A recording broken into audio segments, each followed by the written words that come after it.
ثروتمندترین آدمای دنیا چجوری سرمایه گذاری میکنن که هیچ وقت به ما یاد ندادن؟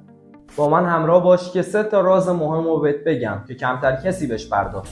سومین و آخرین راز از همه خیلی مهمتره. راز اول سرمایه گذاری از سنین پایینه. اونا یاد گرفتن که سرمایه خودشون رو در سن پایین نگه دارن و تبدیل به دارایی‌های با ارزش بکنن. راز دوم اینه که اونا یاد گرفتن که سرمایه‌شون رو فقط روی یه چیز سرمایه نکنن. همه ما این ضرب المثل قدیمی رو شنیدیم که تخم مرغامون رو توی یه سبد نذاریم. با توجه به تجربیات گذشته و تجربیات جنگ 12 روزه ما اینو فهمیدیم که سرمایه‌مون توی ایران توی هیچ جا امن نیست. مثالش هک بانک‌های مختلف توی ایران و هک صرافی نوبیتکس در جنگ 12 روزه و بستن پلتفرم‌های طلا توسط بانک مرکزی.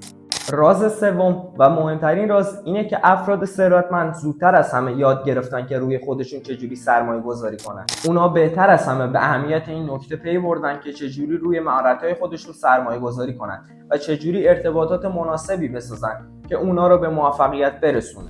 پس اگه شما هم یه فایل جامع میخواید که در مورد مهارت‌های مهم و ترند و انواع نحوهای سرمایه گذاری باشه، کلمه فینوان رو برای ما کامنت کنید.